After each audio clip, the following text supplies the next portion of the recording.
Such a divide in the Conservative Party over whether we should still remain in the ECHR, signed up to these treaties, or whether we should not be. Thank you very much to Catherine Foster there, our political correspondent. Right, with me, my panel, Rakiba San and Joe Phillips.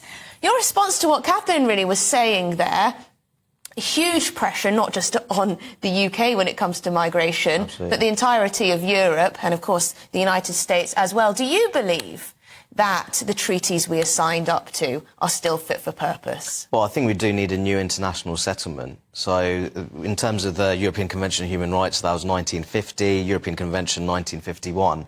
We live in a very different world now. It's far more interconnected in terms of travel and technology. So I think there's definitely a discussion to be had in terms of how we modernise those treaties and conventions and how the UK fits into that. So I think that the Home Secretary is on the right direction. But more generally, when it comes to policy delivery, there's no doubt that the government's struggling when it comes to the small boats emergency. So we can have these conversations about how do we modernise treaties and conventions that the UK are part of.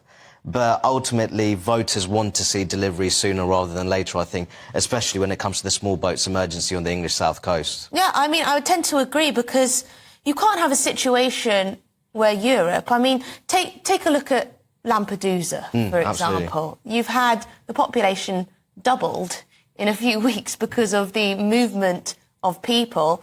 How does Europe control that? Well, it's very difficult. I think that, first, we have to make the point that European countries are struggling with demographic imbalances. So, to a degree, immigration is needed for those countries, unless they introduce ambitious pro-natalist policies. And we can also have that conversation as well. But more generally, we need to talk about how do we help countries develop economically, especially in Africa and also parts of the Middle East? How do we help them improve the quality of governance in their own countries? So if we're involved in that, that may reduce the migration-related pressures on the more developed world. Joe, do you balk in horror when you hear the potential for the UK to leave the ECHR, I balk in horror, or for any changes to be made to these I balk in horror when I conventions? hear Suella Braverman's name, actually. But I think Rakib makes a really important point about, if we want to try and help stem the need for people to flee their homelands, and that figure was 216 million people on the move by 2050 that Catherine referred to. One of the ways of doing that is to mitigate against the effects of climate change, which means crop failure, which means floods, which means fires, which means damage and uninhabitable parts of the world. Now, we've got a government... But hang on, let me pick you up on that. People will still want to move to richer countries. Of course they will want Even to if move... they get a little bit richer thanks to some aid. Of course they will. They will also want to go somewhere away from war, whether they're in Yemen or Syria or Sudan or Afghanistan. They might want to come somewhere where girls could go to school and have an education. They might want to go somewhere where they can actually use their skills as doctors or engineers or teachers to come and help. We've got a government that has failed to get a grip on the backlog of people arriving through...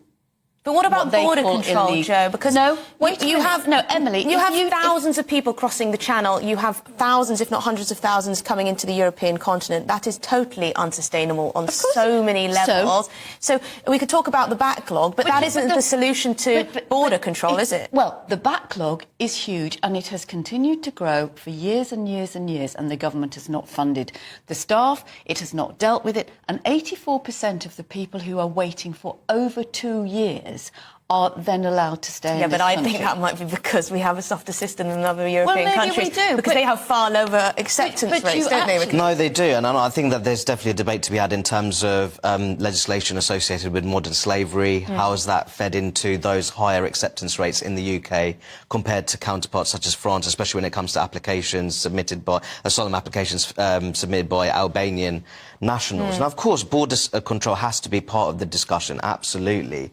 But I do think there's a debate in terms of we operate in a very globalised political economy. So I think there is a debate to be had in terms of how can we at least help countries to be more self-sufficient in the developing world? How do we... do you think that would reduce migration, economic migration? Because I'm not sure it would, because you have people coming from India, relatively strong economy. Yes, of course, there is massive issues of poverty in India. But, you know, from other countries, even if they were to develop even a huge amount in a decade, let's say, I still do think there would be economic migration to the West. I think it could reduce the numbers, and and there will always be economic migration. You know, we live on an island. No, but it has the Statue of Liberty has a sign: "Bring me your poor, your huddled masses." People have gone to America for centuries to try and achieve a better life. People have come here fleeing the Nazis that we talked about earlier, fleeing tyranny and despotism around the world, fleeing wars. And of course people will always be on the move, as any of us sitting here and many people watching and listening might be. You know, whether you're going to Australia because actually you don't want to work in the health service. Yeah, and Emily, I'll just if I went to Australia, I'd be going legally. Well, then you need and Emily, the one point I'd make is that one thing we can do is strengthen international cooperation when it comes to dismantling people smuggling networks across different countries. I think that'd be a very important step, and you do need a level of international cooperation on that front. And create legal routes, and as Rakib says, you know, work together, but you can't keep coming out with rhetoric that is meaningless. Well, I mean, to be fair to Suella Braverman, the Rwanda policy was thwarted in part by the ECHR. It's yes, it was ruling from the Well, it grounded the first flight that was grounded the first Rwanda. flight, and we were and the found it people very who difficult wrote legally. that. But the problem is that countries have a right to border control. If certain conventions, treaties, international law are preventing countries from having that basic right to control their borders, then something needs to change. It's all well and good for people who are liberal-minded to be very liberal when it comes to immigration. Oh, yes, you know, we should help the world. People move. But I'm sorry, but it's totally unsustainable. And I'll just make that very... It's totally unsustainable in the numbers that we're seeing. And I'll just make the point, because the asylum system is so oversaturated with primarily male-dominated irregular migration, I would make the point that women and girls at very serious risk of sexual violence in the homelands are being left by the wayside, and that's not right. Well, we've got lots of legal routes, international cooperation. Yes, I do believe that people would still come by irregular means, even if there were more legal routes. And, of course, there may be many millions of people who would prefer to live in Europe than elsewhere. And we have to be, you know, we have to look at sustainable solutions to this. There are quite a lot of people who have left their home and everything they've known who would probably rather... I worked in the Middle East for a long time. I know people who have left everything behind in Syria.